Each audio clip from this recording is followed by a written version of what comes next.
Bismillahirrahmanirrahim. Assalamualaikum warahmatullahi wabarakatuh. Merdeka! Merdeka! Terima kasih.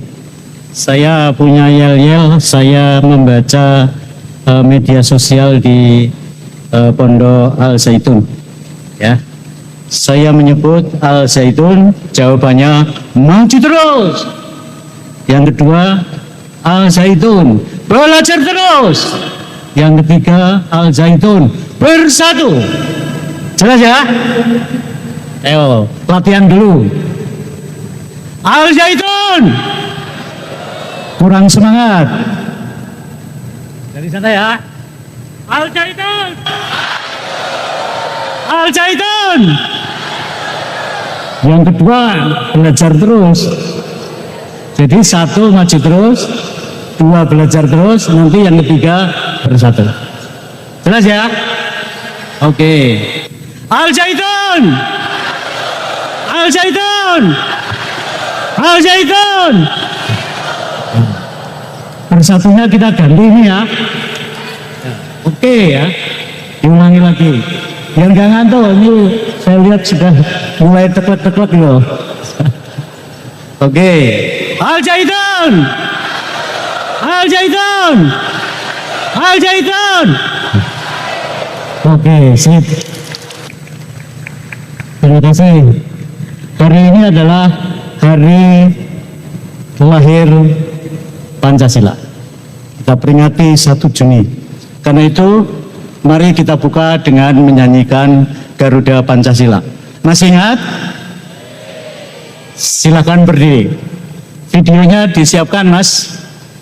Kita ikuti supaya nyanyiannya itu tidak suara masing-masing, ya. Kita ikuti yang ada di video ini. Silakan langsung kita nanti mengikuti. Silakan, Mas.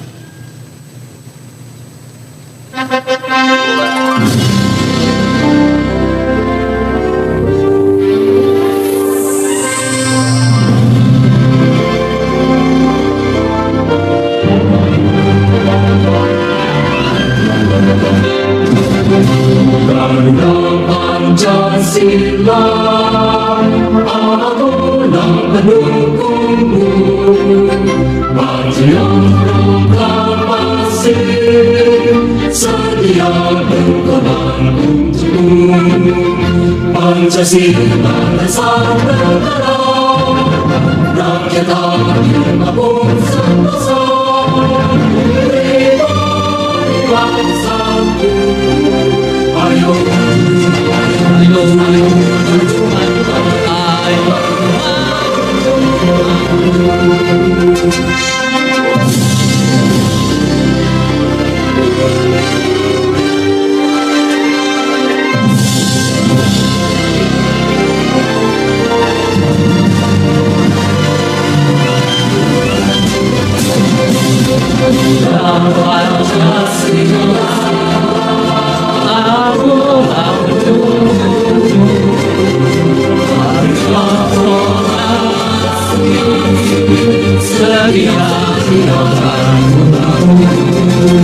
Pancasila dasar negara,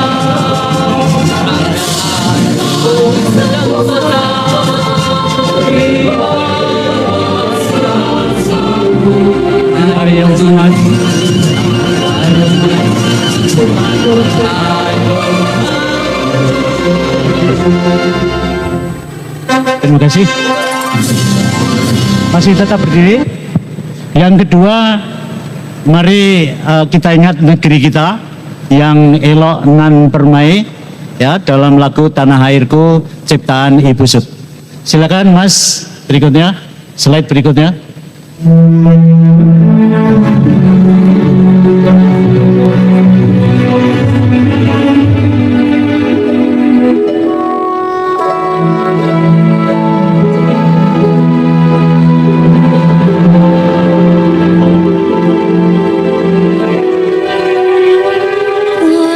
Tanah airku tidak ku lupa.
Berikutnya satu yel-yel lagi.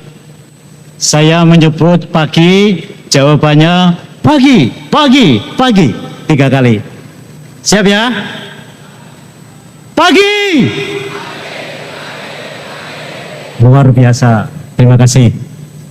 Yang saya hormati, saya muliakan Syekh Panji Gumilang. Yang saya hormati Pak Rektor Institut Agama Islam Al-Zaitun, seluruh keluarga besar Al-Zaitun yang tidak saya sebutkan satu persatu, mohon maaf tanpa mengurangi kehormatan saya. Kalau saya sebutkan satu-satu nanti 1 jam untuk menyebut, ya, karena ada petani, ada apa tadi yang ngerjakan gabah, lain-lain. Karena itu saya singkat saja, keluarga besar Al-Zaitun.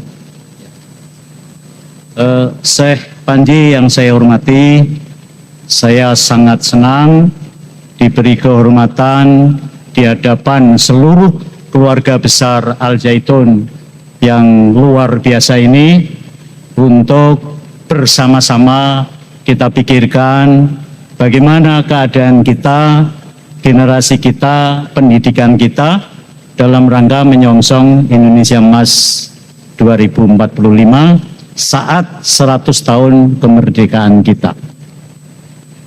Bapak Ibu yang saya hormati, saya ingin mengemukakan beberapa hal. Yang pertama adalah kita lihat keadaan dunia saat ini. Yang kedua adalah akibat dari perkembangan dunia itu muncul yang disebut dengan era disrupsi. Kemudian kita bicara mengenai generasi unggul, karena tanpa generasi unggul maka kita tidak akan bisa menggapai Indonesia Emas 2045.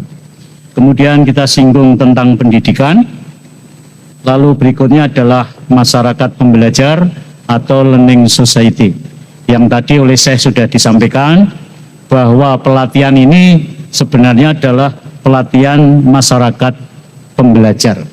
Seluruh komponen yang ada dalam pendidikan itu dihadirkan, dan selama hidup saya baru kali ini pelatihan yang lengkap seperti ini. Kita beri aplaus untuk Syekh Panji. Benar-benar luar biasa, sampai Syekh pun ikut pelatihan. Dan keamanan kampus pun juga ikut. Ini luar biasa, dan memang pendidikan yang kita kenal dengan learning society atau masyarakat pembelajar ini harus bersatu padu. Tujuan pendidikan tidak akan bisa kita raih tanpa ada persatuan kita. Karena itu tepat kalau Al-Zaitun, ya, yel-yelnya Yati yang terakhir adalah bersatu. Al-Zaitun bersatu. Inilah saya kira ciri Al-Zaitun untuk mengantar anak-anak kita ya dalam menggapai Indonesia Emas 2045. Kemudian kita singgung tadi arahan dari Syekh mengenai Pancasila. Kita lihat dari sisi Bhinneka Tunggal Ika. Lalu yang terakhir, generasi emas itu seperti apa? Generasi yang ingin kita tuju. Baik, Bapak Ibu yang saya hormati, mungkin berikutnya. Dunia saat ini, nah Bapak Ibu, pendidikan itu sudah melewati 4 tahapan, 4 etape ya, kira-kira begitu. Ya. Pertama, kita sebut sebagai revolusi pendidikan. Pertama adalah masyarakat saat itu yang orang menyebut adalah masyarakat lisan. Jadi belum ada masyarakat tulis. Karena itu nenek moyang kita itu bergedok tular itu ngobrol ya, omong-omong dalam komunitas-komunitas tertentu. Nah, Ki Hajar Dewantara pada saat itu menelurkan yang disebut sebagai paguron. Paguron itu adalah tempat perguruan. Di situ dikumpulkan ya. Mula-mula ya masyarakat desa yang ada di situ dikumpulkan. Kemudian lama-kelamaan dijadikan namanya pondok asrama. Jadi konsep Ki Hajar itu pondok asrama, sebenarnya konsepnya sama yang dikembangkan oleh Syekh. Karena apa? Karena pondok asrama itu semua ilmu kehidupan dunia akhirat itu dipelajari. Beda dengan pondok pesantren yang mohon maaf orientasinya adalah akhirat atau orientasinya adalah dunia nanti. Tapi di pondok asrama yang dikembangkan Ki Hajar, dan setelah saya pelajari pagi ini, ternyata konsep Ki Hajar ini sudah dilakukan oleh Syekh Panji. Jadi saya kira luar biasa Al-Zaitun. Ini sama dengan apa yang disampaikan Ki Hajar Dewantara, Bapak pendidikan kita. Ya. Kemudian revolusi kedua itu perkembangan ya dari pondok-pondok tadi menuju tradisi tulis, dibangun sekolah-sekolah. Pada zaman Belanda saat itu sekolah itu amat terbatas, hanya pada kalangan-kalangan priayi, sementara masyarakat kelas rendah itu tidak diberi kesempatan. Diberi kesempatan hanya untuk setingkat SD. Jadi tidak ada saat itu sekolah SMP, SMA sampai perguruan tinggi karena ditekan oleh penjajah. Kalau dibuka sampai perguruan tinggi, anak-anak Indonesia akan pintar dan nanti akan melawan penjajah. Filosofinya itu. Karena itu hanya dibolehkan di SD, dan Ki Hajar Dewantara memberontak. Ya, kemudian Ki Hajar Dewantara kan dibawa ke Eropa. Tapi Ki Hajar Dewantara ke Eropa itu justru belajar. Beliau belajar ahli-ahli pendidikan, ada Montessori, ada Froebel, ada Rabindranath Tagore dan lain-lain. Justru pintar. Maksudnya dibawa ke Belanda supaya tidak mempengaruhi rakyat, tetapi justru pintar, dan pulang ke Indonesia membawa ilmu pendidikan. Yang membawa Ki Hajar Dewantara kemudian kita oleh pemerintah disebut sebagai Bapak Pendidikan Nasional. Itulah sekilas. Kemudian revolusi yang ketiga adalah munculnya buku, media cetak. Ya, saya ingat baik kalau di Al-Zaitun ini ada buku-buku yang dikembangkan dari karya para peserta didik sehingga akan melengkapi buku cetak sebagai sumber ilmu. Lalu yang keempat adalah munculnya teknologi canggih. Saat itu adalah komputer, ya. Dan sekarang kita kenal yang namanya smartphone, ya. Smartphone itu pun yang smart, yang cerdas. Ini bisa apa saja, tergantung kita. Ya, jadi muncul seperti ini dan kita bisa belajar lewat smartphone ini ketika tersalur dengan internet. Inilah keempat itu. Kemudian yang kedua adalah Ki Hajar Dewantara itu menyebut dua hal tentang zaman, yaitu yang disebut sebagai kodrat alam, ya, dan kodrat zaman. Kodrat alam itu roh asli kita, lingkungan kita, ya. Kemudian kodrat zaman adalah perkembangan zaman. Nah, pendidikan, ya, harus memadukan dua hal itu. Satu, apa yang kita miliki, latar belakang, kehidupan sosial budaya. Yang kedua adalah perkembangan zaman, di mana kita mengenal namanya zaman baru. Apa itu zaman baru? Zaman baru adalah yang kita kenal dengan sekarang masa revolusi industri. Berkembangnya pabrik-pabrik, berkembangnya robot-robot. Yang kita kenal sekarang adalah AI, ya, Artificial Intelligence. Coba yang mbaknya yang tadi 1,5 ton per hari. Kalau dulu untuk menghasilkan beras itu ditumbuk, ya. Kalau bapak-bapak yang sudah senior ke sana, saya kira tahu ya, ditumbuk ya. Ada lesung, tahu ya lesung ya. Kemudian ada alu, lah itu ditumbuk. Kalau 1,5 ton sehari, berapa lesung itu? Mungkin bisa 100 lesung, tidak akan mampu 1,5 ton. Tetapi dengan teknologi, satu hari jangankan 1,5 ton, 5 ton pun mbak yang ditugasi akan siap. Tergantung berapa kebutuhannya. Itulah yang kita kenal dengan teknologi zaman baru. Munculnya teknologi-teknologi baru yang dipelopori oleh negara Jerman, kemudian merambat ke seluruh dunia. Nah, perkembangan teknologi itu yang kita kenal dengan revolusi industri 4.0, ya, ada kekhawatiran di Jepang. Teknologi begitu pesat, lalu orangnya, manusianya akan seperti apa? Kemudian ada gerakan namanya gerakan masyarakat 5.0 atau Society 5.0, di mana manusia hidup dengan teknologi, termasuk beras tadi. Mungkin motong ayamnya juga begitu, ya, dengan teknologi. Termasuk kita menggunakan video, kita menggunakan handphone, kita menggunakan berbagai sarana teknologi. Ini adalah kehidupan kita yang berlandaskan pada Society 5.0. Berkembangnya mulai dari Jepang dan sekarang kita benar-benar menikmati. Bapak Ibu, ketika tidak membawa mobil akan pulang, maka kita cukup membuka aplikasi Gojek, aplikasi Grab. Bayangkan, kalau tidak ada ini, kita akan kesulitan. Dan inilah bukti bahwa hidup kita sekarang adalah hidup dengan teknologi. Ingin membahas generasi unggul. Jadi kita menyiapkan anak-anak kita, ya, dalam yang kita sebut sebagai generasi unggul. Apa itu generasi unggul? Generasi unggul adalah generasi yang mampu beradaptasi dan menerima perubahan, transformasi. Jadi yang tidak mau menerima perubahan itu akan hilang dari peredaran.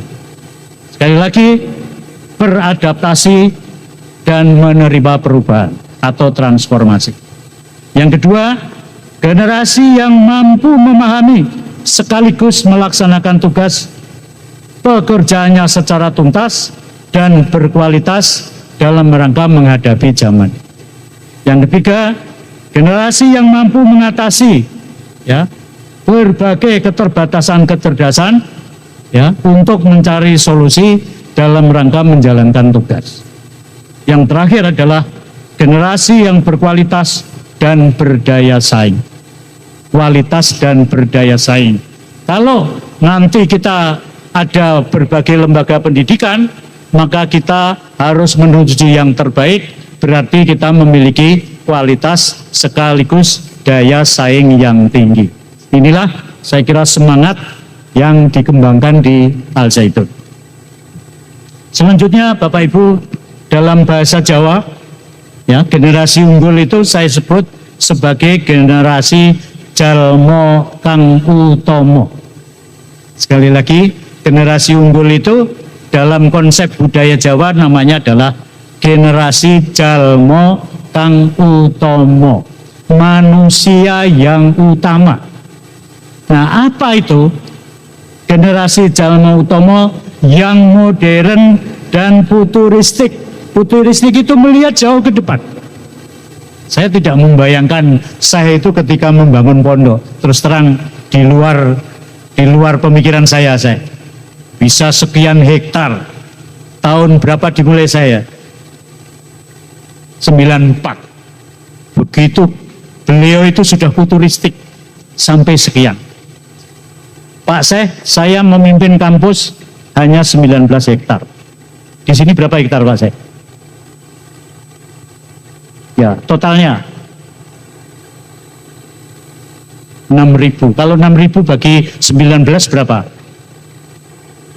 6.000 bagi 20 aja lah. 6.000 kali 20 berapa? 300 ya. Jadi dari sini kita lahirkan 300 kampus ya.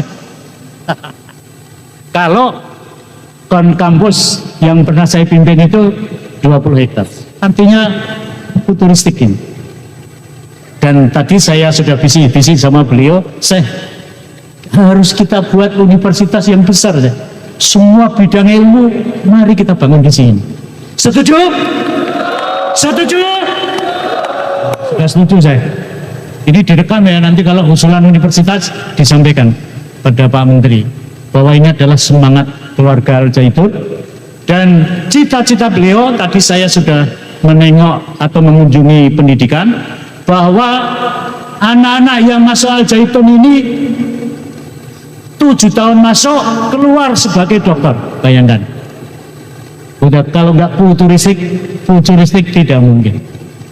Jadi putra Bapak Ibu 7 tahun masuk Al Zaitun, umur 25 dokter, bayangkan. Itu cita-cita beliau.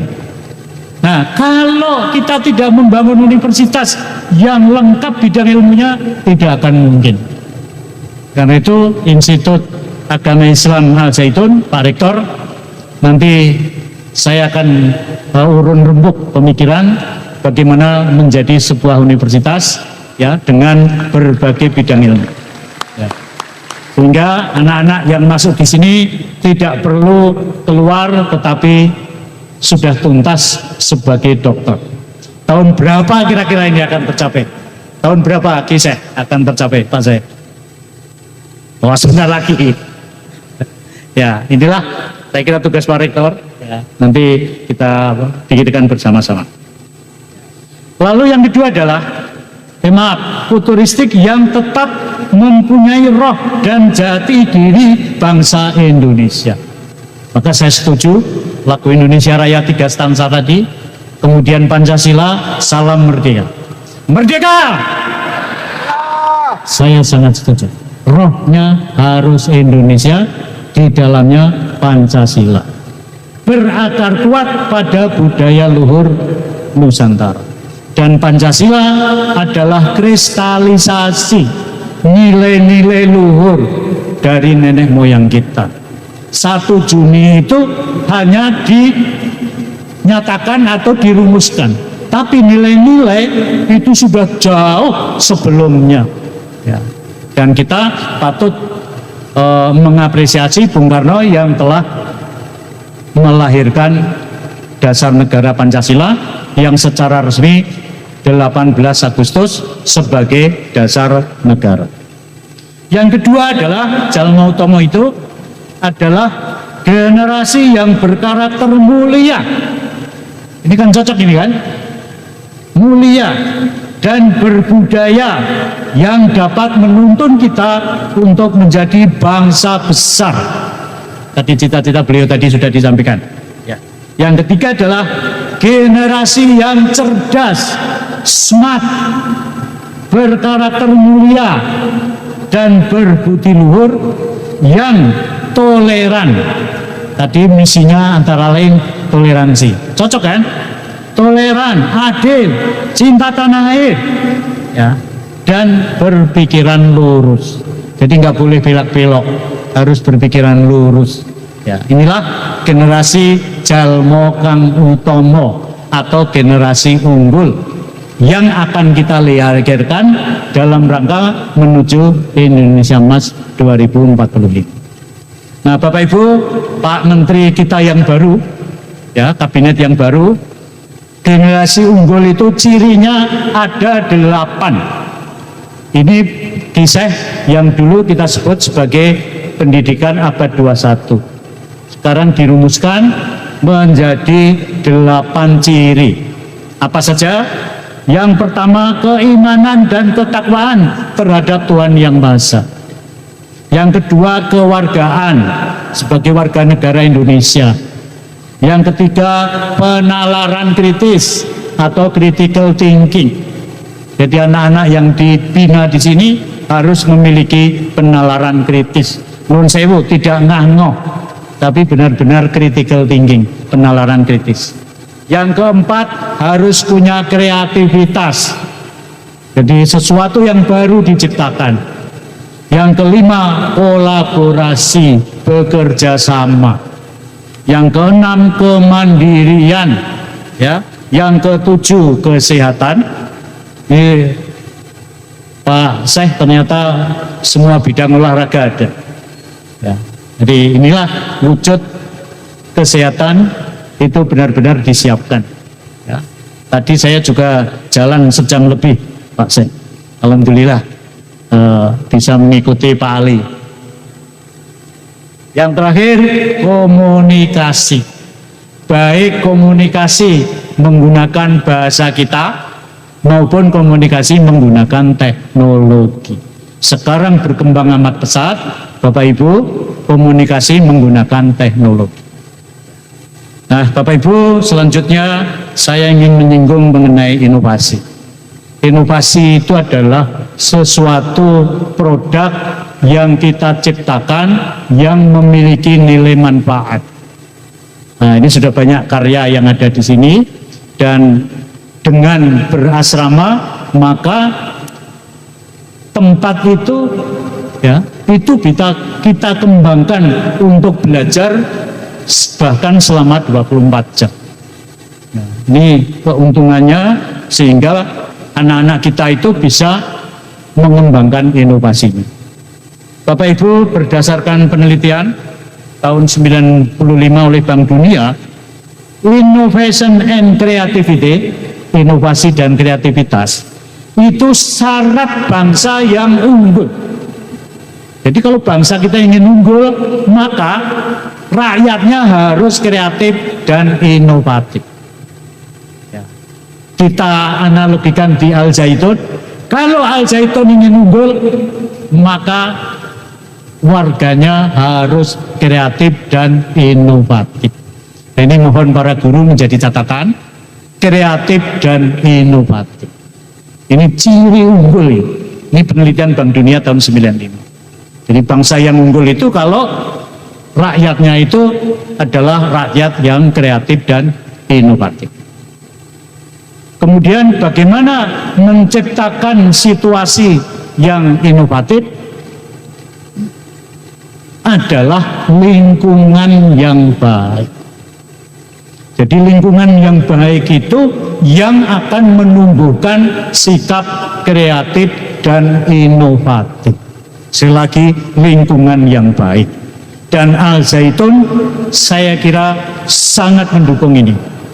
Bagaimana mewujudkan atmosfer, ya, situasi kondisi yang benar-benar bisa mendorong terciptanya kreativitas dan sikap inovatif anak-anak kita, termasuk para pelaksana, ya, mulai dari yang numbuk padi tadi dengan mesin, yang nyembelih ayam, yang menanam padi, ya, kemudian yang memelihara ikan. Nah, seluruhnya harus bersikap kreatif dan inovatif. Jadi sesuatu terus kita ciptakan untuk mencapai efisiensi, berdaya guna. Itulah Bapak Ibu inovasi yang saya kira akan menjadi kunci utama untuk menjadi bangsa yang unggul. Bapak Ibu, selanjutnya saya ingin menyinggung mengenai entrepreneurship atau kewirausahaan. Dan ini sangat mungkin dikembangkan di sini. Ya. Nah, entrepreneurship itu kita lihat dari dua sisi, Bapak Ibu. Yang pertama adalah sisi karakter, sisi jiwa. Apa itu karakter dan jiwa? Ya, itu adalah sifat-sifat yang kita miliki. Ya, sifat-sifat yang kita miliki semua. Kita hidup efisien, kita disiplin, itu seluruhnya adalah ciri-ciri entrepreneurship. Berdaya guna. Jadi tidak membuang-buang waktu. Belajar, kerja keras, itu semua adalah sifat-sifat jiwa-jiwa entrepreneurship. Dan di sini saya kira sangat mungkin. Karena itu saya pesan pada seluruh pelaku didik, guru, ya, chefnya, yang masak, yang menyediakan beras dan lain-lain tadi, mari kita terapkan jiwa ini. Jangan karena tidak ada chef kemudian bekerja semaunya. Itu berarti tidak memiliki spirit entrepreneur. Chef mungkin di satu tempat, ya, jauh dari kita karena tidak dilihat, kemudian targetnya 1,5 ton, hanya 1 ton. Nah, itu berarti tidak disiplin, tidak efisien. Ya, nah inilah sikap-sikap ini harus menjadi spirit, menjadi milik kita, menjadi jiwa. Lalu yang kedua adalah entrepreneur sebagai skill, keterampilan. Nah, saya pesan pada semuanya, bagaimana anak-anak kita siapkan nanti bisa mandiri secara entrepreneurship. Jadi lulusan ini, ya, cita-citanya nanti dokter, itu menjadi dokter yang mandiri.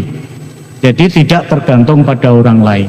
Jadi jiwa entrepreneur dilengkapi dengan skill atau keterampilan. Jadi skill atau keterampilan ini akan membuat tadi bangsa yang unggul tadi. Itu Bapak Ibu, masih cukup, saya tidak terlalu tergesa-gesa. Kita sampai pukul 12 ya, Pak Panitia ya. Sampai 12 ya. Ya. Ya, seluas-luasnya. Jadi nanti nggak makan ya Bapak Ibu ya. Tetap di sini ya. Pagi. Nah, udah siap lah. Pagi. Nah, luar biasa. Saya tambah 1. Ya. Kalau saya menyebut halo, jawabannya hai. Kalau saya menyebut hai, jawabannya halo. Ya, halo. Hai. Hai. Halo. Hai, hai. Halo, halo. Halo, halo, jangan hai semua. Halo, halo. Hai, hai. Hale. Hale. Hai, halo. Hai, halo. Halo, hai. Halo. Apa kabar? Jawabannya luar biasa. Apa kabar? Al Zaitun. Maju terus. Al Zaitun. Belajar terus. Al Zaitun. Luar biasa. Masih semangat? Alhamdulillah. Bapak Ibu, mengenai pendidikan tidak bisa kita lepaskan dari pemikiran Ki Hajar Dewantara.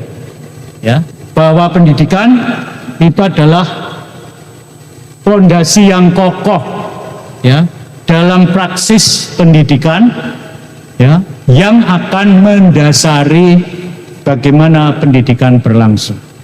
Nah, filosofi Ki Hajar Dewantara, ya, di mana pendidikan mengedepankan nilai atau value, transformasi value atau transformasi nilai, knowledge, kemudian pengetahuan, ya, knowledge, skill, keterampilan, ini yang kedua, tapi nilainya dulu. Ki Hajar Dewantara mengatakan seperti itu. Jadi kalau nilai-nilai keindonesiaan, ya, nilai-nilai kesopanan, nilai-nilai normatif yang kita junjung tinggi, itu sudah dimiliki anak-anak kita, ya, maka anak-anak kita tidak hanya cerdas, tetapi cerdas dan beradab. Inilah Bapak Ibu tujuan pendidikan utama sesungguhnya adalah lulusan yang cerdas dan beradab.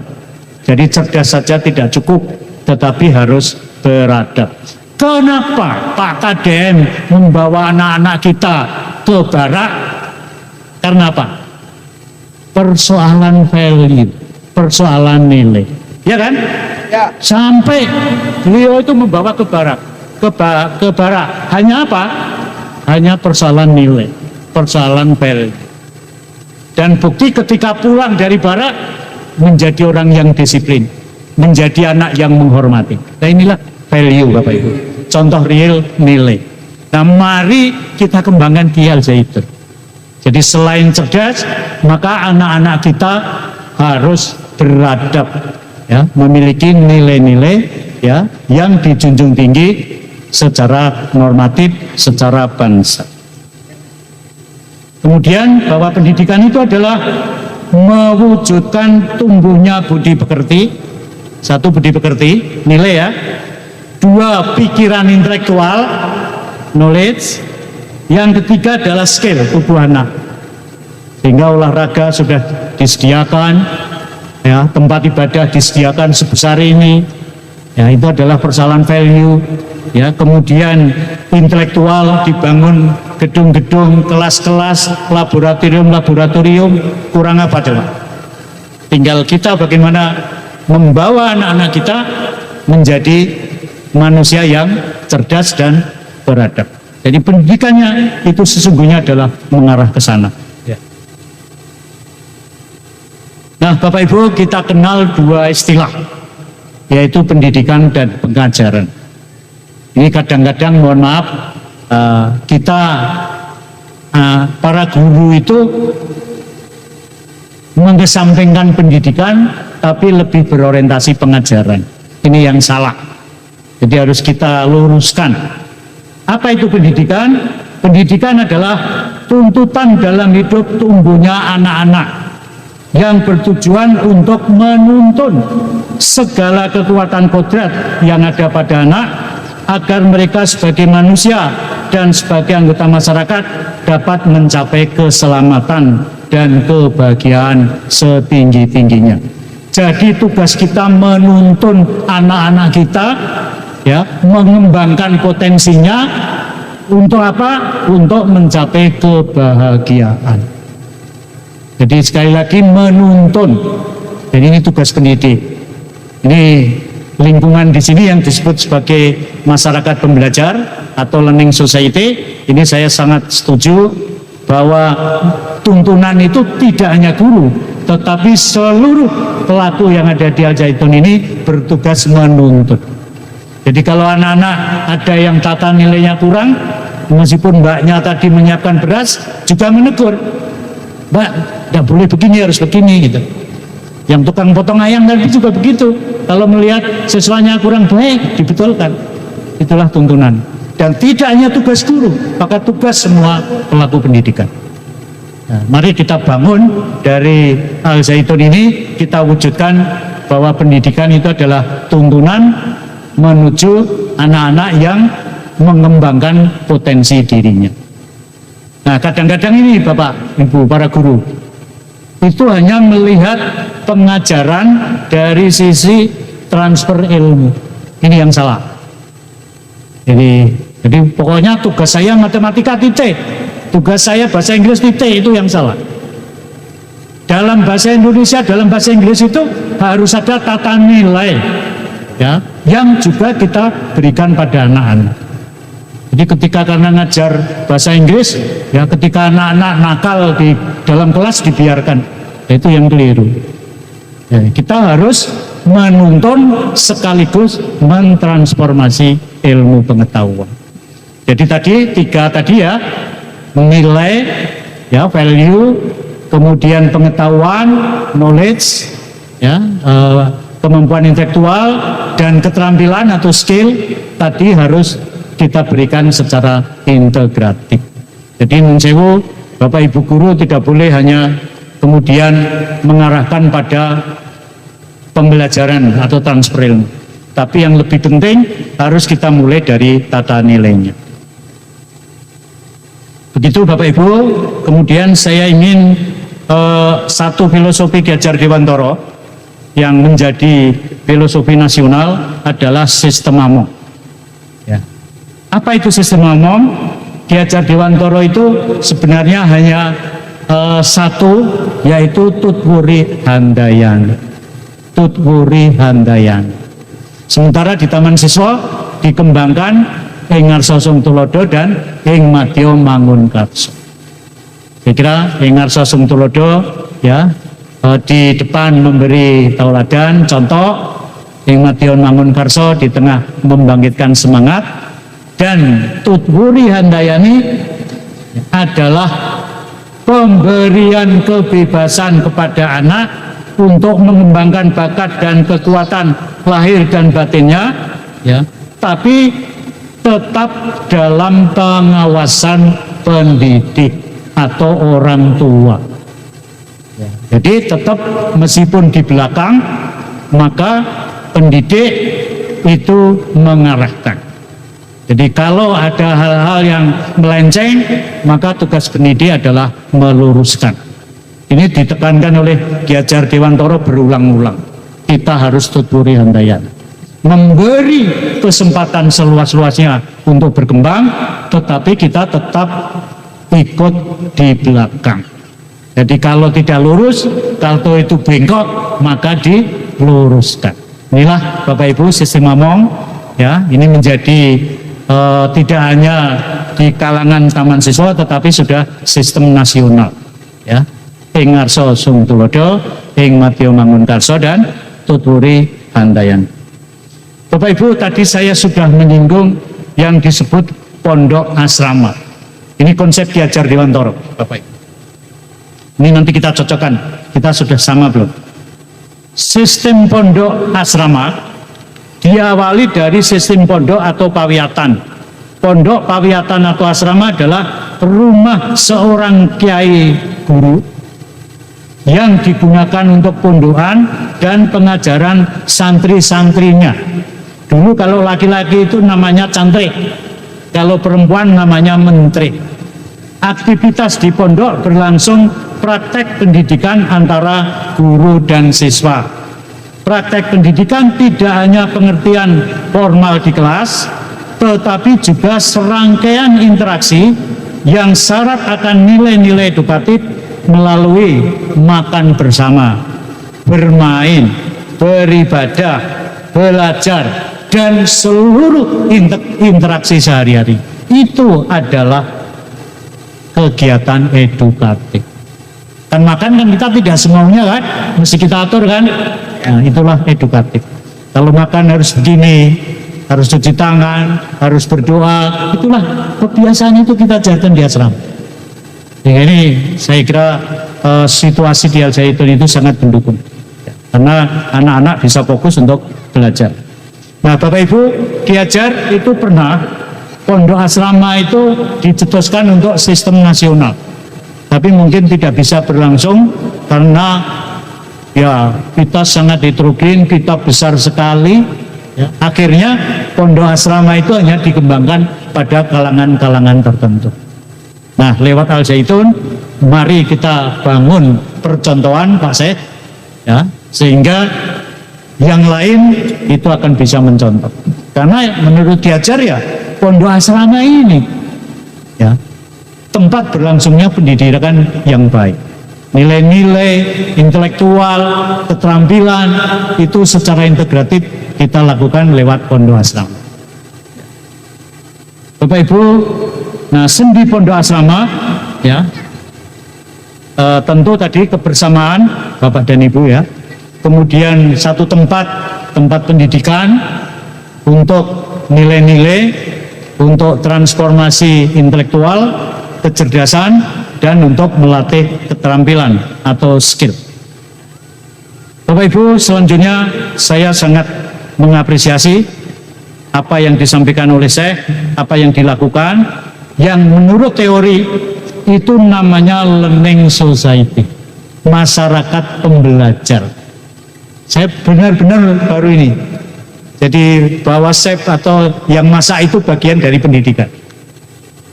Itu namanya adalah learning society, masyarakat pembelajar. Yang nyiapkan beras ini bagian dari society, masyarakat pembelajar.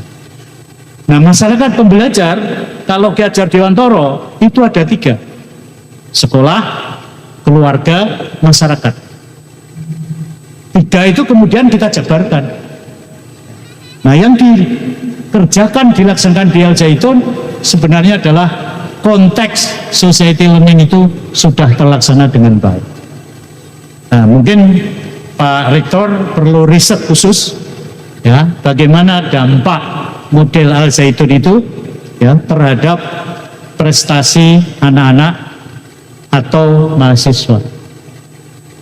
Memang harus ada pembanding ya, pembanding yang non pondok dan pembanding yang pondok, sehingga kita akan bisa mengevaluasi apa yang kita lakukan itu benar-benar berdampak untuk kecerdasan anak-anak kita dalam rangka menggapai kebahagiaan. Jadi learning society itu sebenarnya konsep dunia yang dikembangkan mulai tahun 71 ya, yaitu konsep pendidikan yang menekankan pembelajaran sepanjang hayat. Jadi seluruhnya ada di sini. Pak saya tadi mengatakan tidak ada yang tidak lulus SMA. Semua pegawai yang belum SMA masuk PKBN. Bahkan istrinya pun juga masuk PKBN. Ini sudah wajib belajar 12 tahun, lulus SMA, kan luar biasa. Kemudian tidak cukup itu, ada pendidikan seperti sekarang. Ini kan sebenarnya adalah realisasi dari long life education, pendidikan seumur hidup. Ini yang ditekankan, ya. Dan filosofi ini sebenarnya learning society itu adalah sudah juga dimasyarakatkan oleh UNESCO. Sehingga ini Bapak Ibu benar-benar sesuai ya, dengan teori pendidikan ya, bahwa pendidikan itu adalah satu kesatuan dalam masyarakat pendidikan yang namanya masyarakat pembelajar atau learning society. Nah, apa peran masyarakat? Ya, masyarakat pembelajar mendorong pembelajaran yang terjadi di mana saja, kapan saja, dan oleh siapa saja. Jadi seluruh pelaku tadi kan semua adalah pendidik. Ki Hajar mengatakan bahwa di semua tempat adalah sekolah dan semua orang adalah guru. Jadi anak pun guru loh Pak. Kita kan kadang-kadang belajar dari anak ya. Jadi yang dimaksud guru Ki Hajar itu tidak hanya guru dalam formal, tapi seseorang. Jadi semua orang itu guru, semua tempat itu adalah tempat belajar. Ini kan filosofi sepanjang hayat. Cocok yang dilakukan di sini. Setiap aktivitas yang dilakukan dapat dipandang sebagai proses belajar. Jelas ya ini ya? Semua aktivitas dipandang sebagai proses belajar. Jadi tidak hanya di kelas, pokoknya di mana-mana, di semua tempat adalah tempat belajar. Kemudian masyarakat belajar juga menekankan peran aktif masyarakat dan keluarga dalam kegiatan pendidikan. Ini kuncinya Bapak Ibu, ya, learning society, masyarakat pembelajar yang dikembangkan di Al Zaitun, yang ini adalah realisasi dari pendidikan sepanjang hayat. Ini contoh real Bapak dan Ibu. Nah, bagaimana pelaksanaan dalam pendidikan? Pengembangan pendidikan harus dilihat sebagai satu proses kelangsungan peradaban yang di Al Zaitun ya. Karenanya faktor-faktor psikososial budaya termasuk transformasi sosial, psikologis dalam mencerdaskan kehidupan harus diselenggarakan melalui 3 jalur pendidikan, yaitu sekolah, jalur luar sekolah atau masyarakat, kemudian jalur di rumah, yang oleh Ki Hajar disebut sebagai trisentra pendidikan: keluarga, maaf, sekolah, keluarga, dan masyarakat. Ini sudah sesuai dengan roh, tinggal bagaimana kita bisa mengintensifkan, mengembangkan ya untuk mencapai tujuan pendidikan yang sudah dicanangkan di Al Zaitun. Bapak Ibu, selanjutnya memang zaman tadi ya yang oleh diajar kodrat alam dan kodrat zaman itu akhirnya menggolongkan manusia itu menjadi dua yang disebut sebagai cara berpikir cara berpikir, yaitu cara berpikir tetap dan cara berpikir berubah. Cara berpikir tetap itu namanya fixed mindset. Jadi mindsetnya, cara berpikirnya itu tetap tidak mau berubah. Sedangkan yang cara berpikir tumbuh itu namanya growth mindset. Cara-cara berpikir yang tumbuh. Nah, apa yang harus kita lakukan? Kita harus mengubah diri kita yang masih berpandangan fixed mindset. Wis ngene wae, wis apik. Sekarang begini saja sudah bagus. Kok saya harus transformasi revolusioner terus piye? Nah, itu fixed mindset. Nah, transformasi revolusioner sesungguhnya realisasi dari growth mindset. Sudah cocok kan ini? Bapak Ibu kalau suruh milih fixed mindset atau growth mindset? Growth mindset. Dan sesuai dengan yang dicanangkan. Jadi orang-orang yang fixed mindset itu akan tergilas oleh zaman. Merasa sudah aman ya, sudah kaya, aman, apa-apa punya. Ya, kita lihat akan bertahan berapa hari. Itu akan tergilas oleh perkembangan zaman. Karena itu mari gerakan growth mindset itu menjadi gerakan utama untuk tidak saja menyongsong masa depan, tetapi untuk kehidupan kini. Ya, itu sudah saya tayangkan. Cirinya apa fixed mindset? Cenderung menghindar tantangan. Kalau ada tantangan, dia menghindar, lari, tidak mau. Kemudian kehilangan minat, jadi dia tidak punya minat. Kemudian juga berkecil hati, mudah menyerah. Nah, ini yang harus kita bangun menjadi fixed mindset, growth mindset. Dengan ciri melalui tantangan, ya, maka kita ciptakan peluang. Kemudian motivasi terus, ya, terutama motivasi internal, ya, itu terus kita kembangkan. Kemudian tidak membiarkan kesalahan, tapi kesalahan kita betulkan. Ya, dalam penelitian yang lalu itu kita kenal dengan penelitian yang namanya salah mencoba terus sampai akhirnya mendapatkan sesuatu yang kita harapkan. Kemudian percaya diri, kerja keras, ya, lalu mencintai apa yang dilakukan dan tidak ingin berhenti melakukannya. Jadi inilah sikap kita Bapak Ibu dalam transformasi revolusioner itu. Kita harus berpikir secara tumbuh, tidak boleh kita berpikir secara tetap. Nah, Bapak Ibu, Ki Hajar Dewantara juga mengatakan, ya, setelah merdeka dari penjajah itu, ya, maka harus melakukan pembaruan dengan tetap memperhatikan kepentingan evolusi bangsa kita yang menuntut adanya dengan hidupnya yang silam, ya, kontinuitas terus menerus, konvergensi hidup, ya, kita bergaul dengan manusia seluruh dunia, ya, dan konsentris untuk hidup secara universal. Jadi kita mengkonsentrasikan diri, yakni bertitik pusat pada satu, namun masih tetap memiliki lingkungan hidup sendiri-sendiri. Nah, Ki Hajar Dewantara mengingatkan, ingat semboyan lambang negara kita Bhinneka Tunggal Ika. Nah, ini yang saya singgung arahan Pak Syekh tadi. Jadi Bhinneka Tunggal Ika. Bapak Ibu ingat istilah Bhinneka Tunggal Ika dari kata bina ika tunggal ika. Ya, bina ika tunggal ika. Bina itu berbeda, ika itu.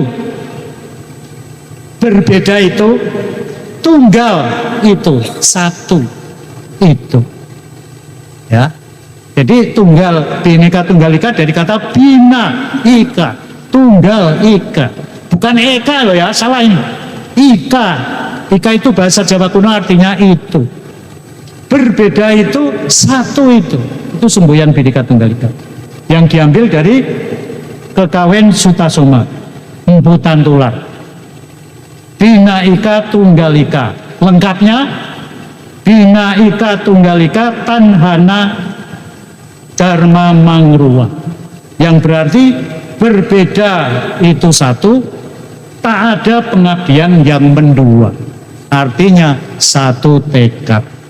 Ini yang Gajah Mada kan? Satu tekad untuk mempersatukan Nusantara.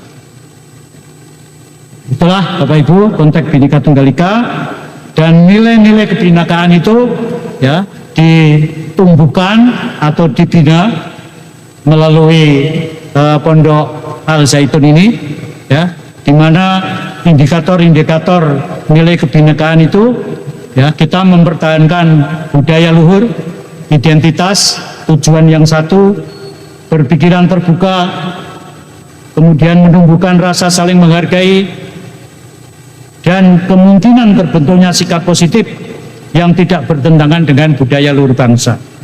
Mengenal dan menghargai budaya lain, berkomunikasi interkultural, dan berinteraksi dengan sesama. Yang terakhir, bertanggung jawab terhadap pengalaman kebhinekaan. Inilah Bapak Ibu sikap kita. Bhinneka Tunggal Bhinneka Tunggal Ika itu menjadi sikap kita. Nah, mengenai Pancasila, saya ingin menyinggung nilai-nilai Pancasila dalam sejarah budaya. Bapak Ibu, unsur-unsur Pancasila berasal dari bangsa Indonesia sendiri. Di awal tadi saya sudah mengatakan kristalisasi nilai-nilai dari nenek moyang kita. Walaupun secara formal Pancasila baru menjadi dasar negara 18 Agustus 45, namun jauh sebelum tanggal tersebut bangsa Indonesia telah memiliki unsur-unsur Pancasila dan bahkan melaksanakan di dalam kehidupan sehari-hari. Sejarah bangsa Indonesia memberikan bukti yang dapat kita cari dalam berbagai adat istiadat, tulisan, bahasa, kesenian, kepercayaan, agama, dan kebudayaan pada umumnya. Nah, 1 Juni ini adalah kita mengenal Pancasila lewat Bung Karno. Jadi saat itu sudah dikenalkan nilai-nilai Pancasila dalam sila Pancasila, dan resminya adalah 18 Agustus. Keputusan Presiden nomor 24 tahun 2016 ya, tentang hari lahir Pancasila menetapkan bahwa tanggal 1 Juni adalah hari lahir Pancasila. Sejak diperkenalkannya pada tanggal 1 Juni oleh Insinyur Soekarno, dalam proses selanjutnya rumusan Piagam Jakarta 22 Juni 45 hingga rumusan final 18 Agustus 45 adalah satu kesatuan proses lahirnya Pancasila sebagai dasar negara. Jadi tidak bisa kita runut dari 1 Juni. Karena itu hari ini kita memperingati Hari Pancasila. Mudah-mudahan ini Bapak Ibu mengingatkan pada kita ya keteguhan hati kita terhadap nilai-nilai Pancasila. Bapak Ibu, yang terakhir saya ingin, sebenarnya apa sih Indonesia, Mas? Itu yang kita cita-citakan. Ya. Apa itu Indonesia Mas? 1, Indonesia Mas adalah manusia Indonesia yang unggul. Tadi sudah kita bahas ya, apa itu unggul ya? Inovatif, kreatif, itu kan unggul tadi. Berbudaya, jadi nggak boleh kita meninggalkan itu, nilai-nilai luhur itu. Serta menguasai ipteks, ilmu pengetahuan, teknologi, dan seni. Sekali lagi, manusia Indonesia yang unggul, berbudaya, serta menguasai habitat. Jadi Indonesia 445 itu yang ingin kita tuju. Gak ada manusia bodoh, yang unggul, yang cerdas, kompetitif. Kemudian yang kedua adalah ekonomi yang maju dan berkelanjutan. Jadi sekarang kita masih berkutat masalah pekerjaan, PHK di mana-mana, nah ini tantangan. Jadi cita-cita kita 2045 itu tidak ada lagi orang nganggur. Jadi ekonomi maju dan berkelanjutan. Kemudian yang ketiga, pembangunan yang merata. Jadi pembangunan yang merata seluruh rakyat. Yang keempat adalah negara yang demokratis, kuat dan bersih. Tidak ada korupsi ya, demokrasi berkembang. Negara yang kuat, ini yang kita cita-citakan. Jadi Bapak Ibu, Indonesia emas itu cirinya 4 ini yang ingin kita tuju. Nah supaya kita bisa ke sana, apa yang harus kita siapkan? Generasi unggul tadi. Tugas kita apa? Masyarakat pembelajar yang berkontribusi terhadap pelaksanaan pendidikan. Nah, saya ingin mengkhususkan generasi emas. Jadi anak-anak kita yang kita sebut sebagai generasi emas atau Jalmo Kang Utomo. Nah, apa itu? Generasi emas dalam konteks Indonesia merujuk pada generasi penerus bangsa yang diharapkan menjadi kekuatan utama dalam pembangunan dan kemajuan negara pada tahun 2045. Saat Indonesia merayakan 100 tahun kemerdekaan. Konsep ini menekankan pentingnya mempersiapkan generasi muda yang unggul, berkualitas, kompeten, ya, dan berdaya saing tinggi untuk menghadapi tantangan global. Tidak lokal, tidak nasional, tapi global. Dan membawa Indonesia menuju masa depan yang lebih baik. Ya, itulah Bapak dan Ibu, ya. Kemudian generasi emas itu, ya, generasi yang cerdas, ya, dengan memiliki kecerdasan yang komprehensif. Satu, memiliki kecerdasan yang komprehensif, yakni produktif dan inovatif. Dua, damai dalam interaksi sosial dan berkarakter kuat. Tiga, sehat, menyehatkan dalam interaksi dengan alam. Dan yang keempat, berperadaban yang unggul. Inilah Bapak Ibu yang ingin kita tuju ke depan, generasi emas. Kita menyiapkan anak-anak kita untuk mewujudkan generasi emas 2045. Bapak Ibu setuju? Setuju? Ya. Pagi. Belum sebentar. Pagi. Al Zaitun. Belajar terus. Al Zaitun. Al Zaitun. Salah ya? Satu apa tadi? Nah, maju terus bersatu. Diulangi. Al Zaitun. Al Zaitun. Al Zaitun. Oke, terima kasih. Selanjutnya mari kita berdiri. Mari kita berdiri. Saya ingin ada kebulatan tekad. Mari kita ucapkan bersama-sama. Jadi pertemuan ini harus membangkitkan semangat. Ya, setuju ya? Tirukan saya dengan semangat. Ya. Kami keluarga Al Zaitun berkomitmen dari Al Zaitun kita wujudkan Indonesia emas yang baldatun thayyibatun warabun ghafur. Cita-cita besar untuk Indonesia Indonesia yang makmur dan sejahtera,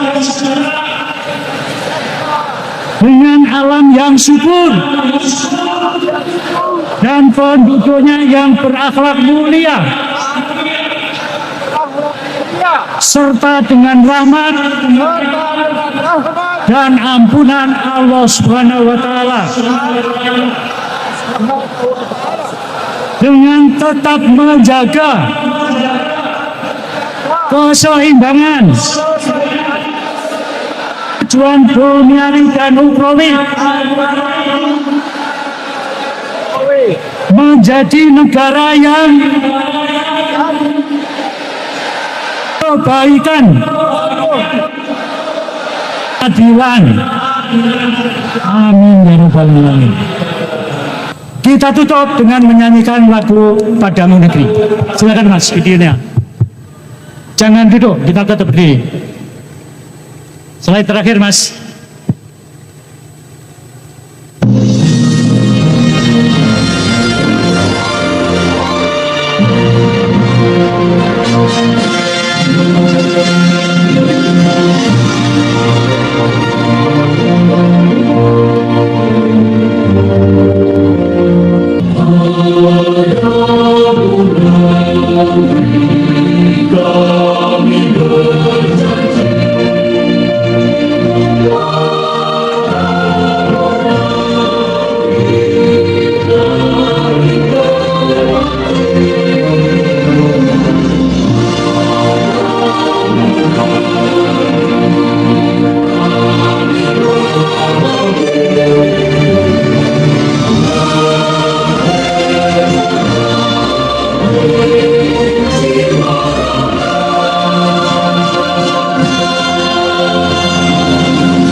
Semangat, semangat, pagi. Luar biasa. Saya mengapresiasi semangat ini. Tidak ada yang ngantuk. Di sana nggak ada ya. Ya, ini sudah pas 12 kurang 5 menit. Masih ada waktu 5 atau mau ditambah. Saya persilakan pada moderator. Kalau ada yang ingin bertanya, ada yang ingin mengusulkan. Silakan Pak Moderator, bisa dipimpin.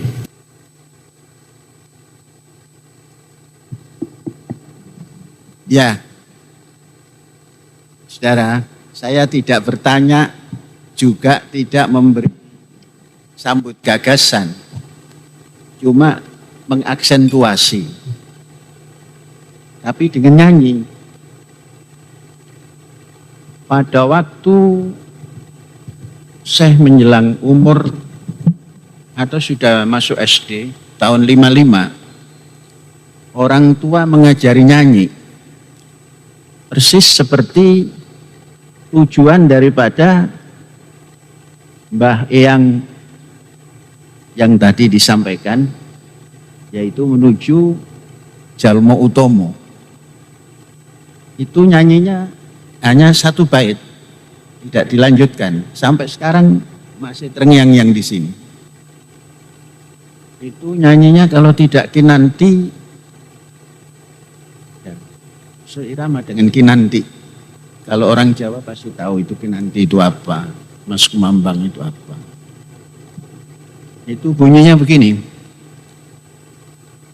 Duh prokonco kang udi kawruh utama, ojo lali mring pambutining bangsa. Jalma utama ilmunya harus kawruh utama, maka menjadi manusia utama. Itu dari Sokrates sampai Plato sampai Aristoteles itu menciptakan manusia utama. Itu yang akan bisa menegakkan republik. Dulu bahasa Plato itu republik. Jadi ini saja. Coba ikuti nanti tadi.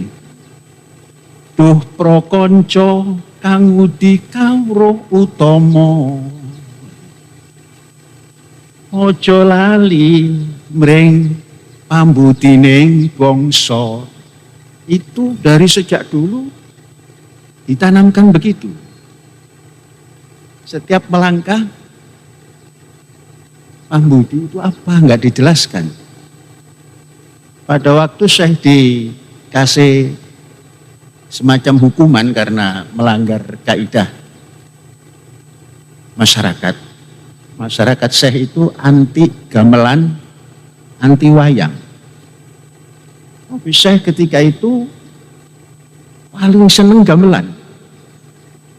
Karena kalau musik terbangan itu tidak menggugah hati. Tidak mengajak berpikir menuju keutamaan. Hanya brak-brik-bruk gitu. Tapi kalau mendengarkan gamelan, ini siapa yang membuat? Kok bisa suaranya menembus langit? Maka ada bahasa gamelan lokananta, lokononto. Karena itu dari manapun, jauh apapun, saya lari mendengar ke tempat itu. Bukan seperti hari ini. Hari ini kan tinggal plek di tangan sudah bisa dengar. Dulu harus berjalan 5 kilo. Hanya untuk dekat dengan gamelan, kemudian mendengarkan suluk-suluk sang dalang. Itu tahun 55, masih kecil. Nah, ditugasi oleh orang tua, nunggu burung nak ya, supaya padi kita tidak dimakan burung. Nggih. Tapi begitu dengar cleaning yang jauh, ayo kita pergi ke sana. Kata kawan saya, nanti Romo bendu, nanti orang tua marah. Sudah, kali ini kita jalan dulu, nanti kita berdua bertanggung jawab. Jalan, kurang lebih 6 km, tapi diterabas lewat sawah. Sampai sana mendengar cerita wayang, sambil gamelan. Suluk wayang itu kita dengar, tapi belum mengerti. Sang dalang mengatakan, negara kang toto titi, kerto harjo, murah sarwa tinuku, subur sarwa tinandur. Nah, apa itu Pak? Diskusi wis, sudah dengarkan saja, catat di hatimu. Ternyata itu cita-cita generasi emas itu, negara emas itu begitu tadi. Kalau yang diuraikan oleh beliau tadi, pakai ayat Quran. Kalau tadi tidak. Negara toto titi tentrem. Itu luar biasa itu negara kan. Toto titi tentrem. Murah sarwatinuku, subur sarwatinandur. Murah sarwatinuku. Murah itu relatif. Yang intinya sarwatinuku bisa dibeli. Subur sarwatinandur. Ternyata itu yang toto titi tentrem tadi dasarnya lau. Kata Sokrates, kata Sokrates, kalau mau tentram itu tegakkan hukum. Kemudian di toto titi tentrem hukum. Subur sarwatinandur, murah sarwatinuku. Itu ternyata pendidikan itu harus ada dasar L, law, science, technology, engineering, kemudian art, and matematik. Leluhur kita sudah menyimpulkan subur sarwatinandur. Bagaimana bisa subur? Yang dilempar saja bisa tumbuh. Murah sarwatinuku, ekonomi serba bisa diatasi. Itu. Maka sampai pada titik diserang itu, geladik nebo, mangap binoyo mangap, tenang, ora tedas tak pak paluning pandi sisaning kurindo. suluk-suluk yang begitu itu memberikan di zaman modern ini terpadu. Maka pendidikan kita ini pesantren spirit, but modern system. Dan ini harus disebarkan dengan mengajak bertransformasi revolusioner dengan gagasan tadi berasrama, kurikulumnya STEAM, law harus diajarkan ini, dididikkan.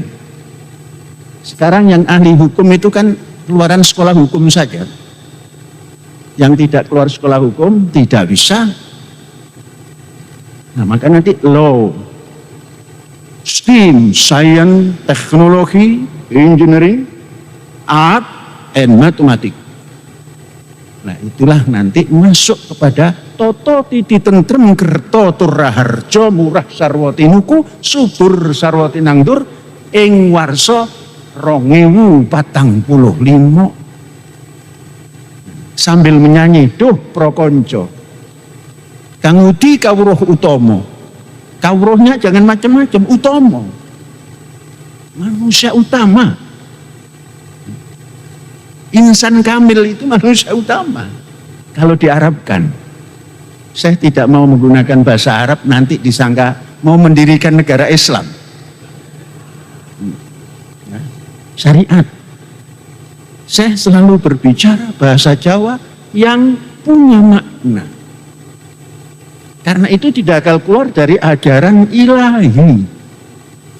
Yang begini saja, negara Islam NII, DI, untungnya dijabarkan oleh profesor kita ini yang ahli pendidikan. Lawang NII kok yang ini ya? Wabeh ono.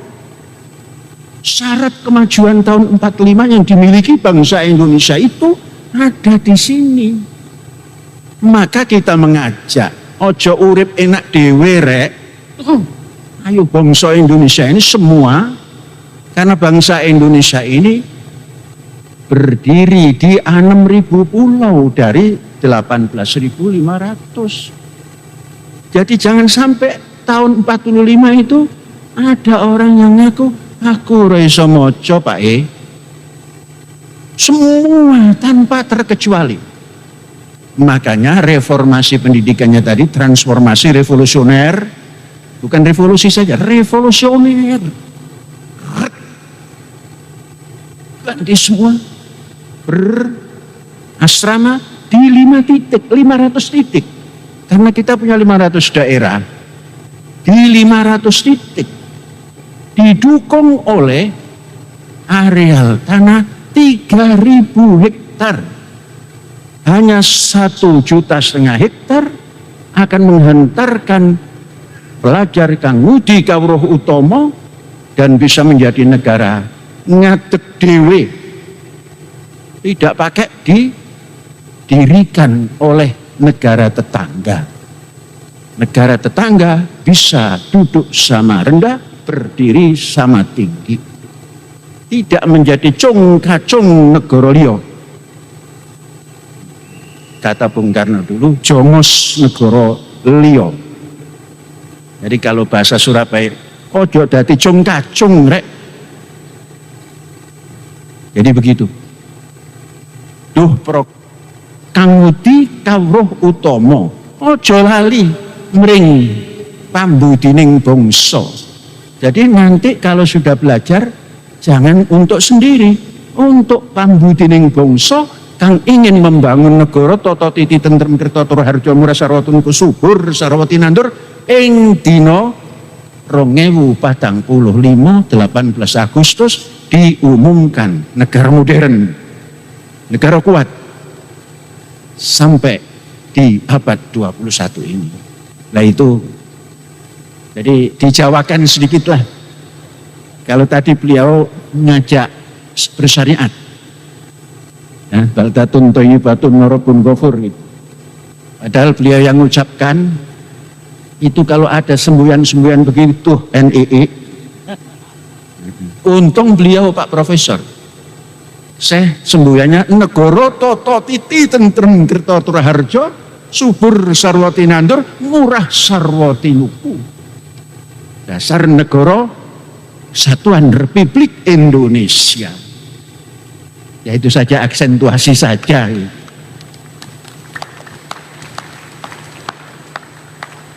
Terima kasih. Saya kira cukup ya. Bapak Ibu semuanya, saya Panji. Saya mohon maaf kalau ada kekurangan di sana sini. Ya, kita bisa berinteraksi kurang lebih 2 jam di keluarga Al-Zaitun ini. Saya sangat senang. Saya mengapresiasi semangat Bapak Ibu semuanya untuk mengembangkan pendidikan di Al-Zaitun. Terima kasih sekali lagi. Saya akhiri. Wassalamualaikum warahmatullahi wabarakatuh. Saya kembalikan pada Bagaimana Prof? Mungkin beberapa peserta masih ingin menyampaikan tanggapan atau gagasan-gagasan, bahkan mungkin pertanyaan. Ya, silakan kalau masih ada. Baik, terima kasih Prof. Baik, kita lanjutkan untuk sesi sambut gagasan, tanggapan, dan pertanyaan. Setelah tadi aksentuasi yang luar biasa oleh yang amat berhormat Syekh Az-Zaitun. Kami persilahkan kepada seluruh peserta, mungkin kita bisa mulakan dari peserta yang duduk di barisan depan, disilakan. Baik.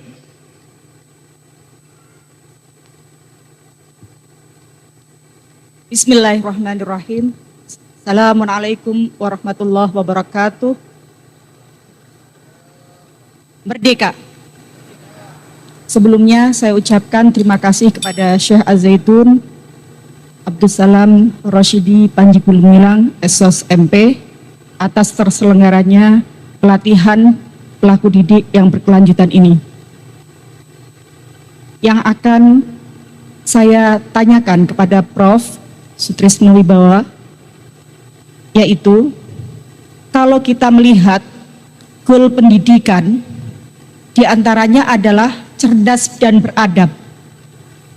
Saya melihat ada pandangan yang berbeda dalam memaknai cerdas dan beradab ini. Saya melihat bagaimana tadi pemaparan Prof, di negara-negara maju itu sudah tercipta teknologi-teknologi yang bisa memudahkan kehidupan kita. Nah, sebenarnya kalau saya perhatikan di negara maju itu, memaknai cerdas adalah membuat karya-karya yang inovatif yang bisa memudahkan kehidupan. Karena apa? Saya melihat kaitan dengan pembiayaan SDM di negara berkembang itu kan sangat besar, sehingga memang dengan kecerdasan itu yang diartikan dengan ilmu itu menjadikan hidup menjadi mudah, itu dimaknai oleh mereka itu seperti itu. Dan ketika dikatakan tadi beradab, kalau di negara kita ya, itu kadang kita masih berkutat dengan hal-hal kebiasaan-kebiasaan. Padahal seharusnya kebiasaan itu menjadi dasar yang sudah selesai di background dasar. Nah, kalau dibandingkan dengan negara-negara maju, diwujudkan dengan menciptakan karya-karya yang tadi dari yang bernilai murah sampai dengan yang bernilai tinggi, tetapi karyanya itu memang diwujudkan sebenarnya dari rasa nilai-nilai ilahiyah sebenarnya. Contoh, menciptakan karya yang benar-benar bisa memudahkan itu tadi, memudahkan kehidupan. Dan dari karya-karya itu sebenarnya nampak bahwasanya apa yang dilakukan itu adalah sebenarnya mereka sudah menjiwai nilai-nilai ilahiyah sebenarnya.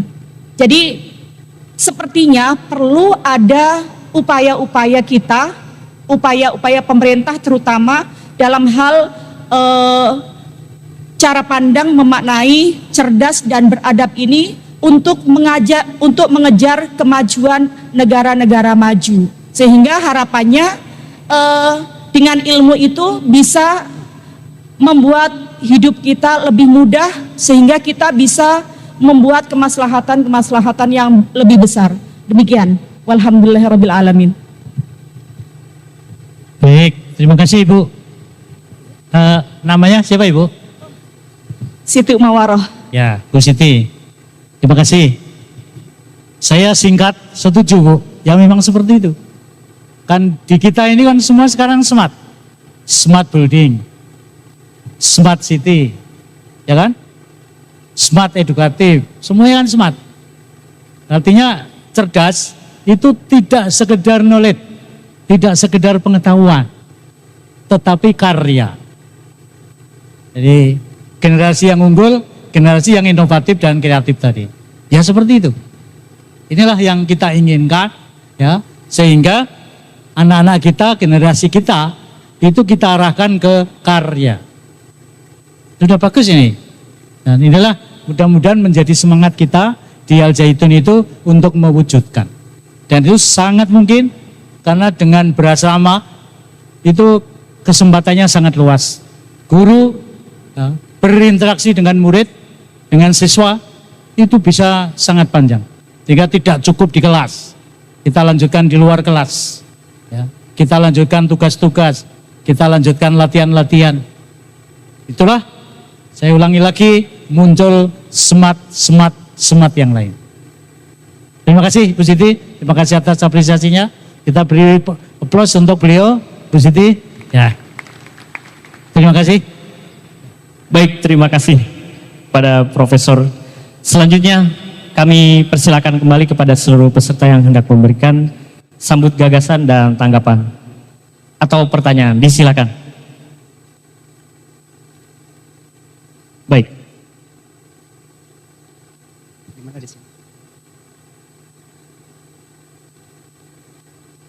Assalamualaikum, Merdeka.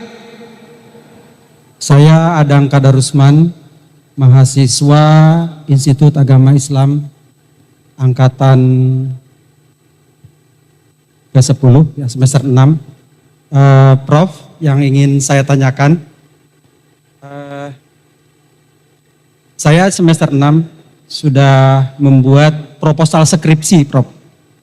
Ya, dengan KPVP itu kepemimpinan transformasional, kepemimpinan karismatik transformasional Syekh Al Zaitun dalam menanamkan nasionalisme, toleransi dan perdamaian dunia. Nah, di sini juga berkaitan dengan transformasi revolusioner. Kemudian tadi dengan pembahasan Jalmo Utomo. Nah, ternyata ini kayak seperti gayung bersambut, Prof. Artinya di situ kepemimpinan atau transformational leadership itu mempunyai ciri big true leadership. Dia mempunyai kekuatan untuk merubah ya sebuah perubahan yang signifikan. Kemudian juga sama dengan yang disampaikan oleh Prof. Imron pada saat simposium adanya inspiring father. Jadi memberikan inspirasi. Kemudian sesuai dengan Triloka Ki Hajar Dewantoro yang Ingarso Suntulodo bahwa lead by example. Jadi memimpin dengan contoh. Kalau laqad kana fi Rasulillahi uswatun hasanah. Nah, yang ingin saya tanyakan kepada Prof yang mengenai Jalmo Utomo. Tadi juga hampir sama bahwa Jalmo Utomo itu futuristik ya, mempunyai apa tadi roh dan jati diri bangsa yang berkarakter budaya luhur, kemudian berkarakter mulia, menuntun kita menjadi bangsa yang besar. Itu sama dengan yang disampaikan oleh Prof. Nah, ini kaitannya seperti apa? Apakah korelasinya transformational leadership dengan Jalmo Utomo itu sendiri? Demikian Prof yang saya tanyakan. Terima kasih. Assalamualaikum, Merdeka. Baik, terima kasih Pak Ali. Saya mengapresiasi skripsi itu. Jadi sebenarnya konsep utamanya adalah kepemimpinan transformasional, Mas. Nah, karismatik ini adalah pelaksananya. Kebetulan yang diterima adalah saya, ya, yang memiliki sifat karismatik. Jadi orientasinya adalah kepemimpinan transformasionalnya. Tinggal pelaksana. Ternyata kalau pemimpinnya itu karismatik, ya, maka apakah memudahkan, apa mempersulit, nanti di situ. Ya, jadi hubungannya karismatik dengan transformasional. Karena transformasional revolusioner itu kan cita-cita. Ya, kebetulan ini konsep beliau, nah itu nanti tinggal dihubungkan aja indikator-indikatornya seperti apa. Kemudian jalmo kang utama tadi adalah tujuan ya. Jadi tujuan yang ingin kita capai. Nah itu sebagai indikator saja. Dengan transformasional itu maka lulusan itu memiliki ciri-ciri jalmo kang utama itu. Yang indikatornya panjenengan sebutkan tadi. Jadi silakan dilanjutkan. Saya kira ini akan menjadi referensi baru. Ya, ya. Demikian, terima kasih. Baik, terima kasih. Luar biasa Bapak Adang Kadarusman dari mahasiswa jurusan Manajemen Dakwah IAI Al-Aziz. Selanjutnya kami persilakan kembali kepada peserta yang lain. Oh, baik.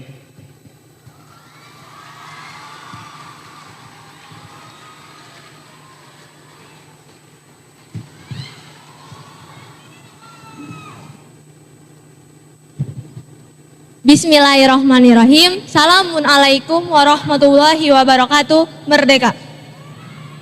Perkenalkan, nama saya Naila Sakia Zukruf binti Eko Sulistiono dari kelas 10 angkatan 23 Gentures.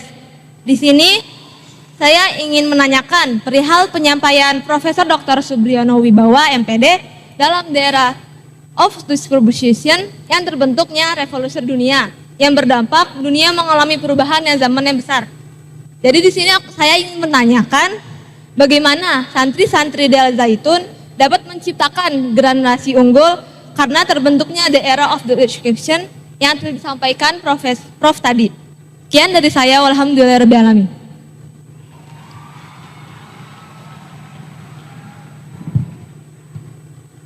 Baik, terima kasih. Mbak, namanya siapa tadi?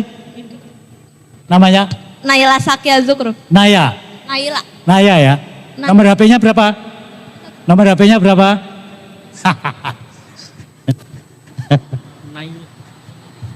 Baik, ini salah satu perwakilan generasi muda, generasi Z, ya, yang saya kira memiliki kekhawatiran ya, perkembangan dunia yang luar biasa. Jadi revolusi industri yang terus bergulir, ya, kemudian masyarakat yang berteknologi atau society 5.0 itu bagaimana generasi muda harus bersikap. Nah, saya sebut tadi adalah generasi unggul. Artinya apa? Generasi unggul itu adalah generasi yang mempersiapkan diri dengan ciri-ciri keunggulan tadi, kreatif, inovatif, mandiri, entrepreneur. Nah, itu adalah syarat untuk bagaimana mewujudkan menggapai dunia itu. Yang Indonesia Emas tadi juga sudah dijelaskan oleh Pak Syekh. Jadi bagaimana yang ingin kita tuju ke depan, negara modern, negara yang makmur, negara yang demokratis, negara yang maju gitu. Tanpa generasi unggul, kita akan sulit mewujudkan Indonesia Emas yang akan kita tuju. Nah, adik-adik, saya berharap untuk menemukan dirinya, mengembangkan dirinya ya, sebagai bagian generasi unggul dalam mewujudkan Indonesia Emas. Kita tidak ada waktu lagi. Jadi jangan berpangku tangan. Sekarang harus ya, bagaimana semangat mewujudkan generasi emas itu dengan wujud nyata. Nah, itulah harapan kita sebagai orang tua terhadap generasi Z, adik-adik yang sekarang lagi menempuh belajar, baik di tingkat MA, SMA, maupun adik-adik yang mahasiswa. Jadi marilah kita songsong masa depan ya dengan berbagai kegiatan yang kreatif, inovatif, ya. Kita mengembangkan sikap mandiri, ya, kompetitif, dan lain-lain indikator generasi yang saya sebut ke depan. Saya kira itu, marilah kita mulai. Jadi jangan Bapak adik-adik itu untuk menyia-nyiakan kesempatan ini. Saya kira itu harapan saya, Mbak. Terima kasih. Ya, terima kasih kepada Ananda Naila Safitri, santriwati Madrasah Aliyah Az-Zaitun kelas 10 N5. Baik, terima kasih kepada Bapak Profesor Dr. Sutrisna Wibawa MPD atas pemaparan materi yang sangat luar biasa.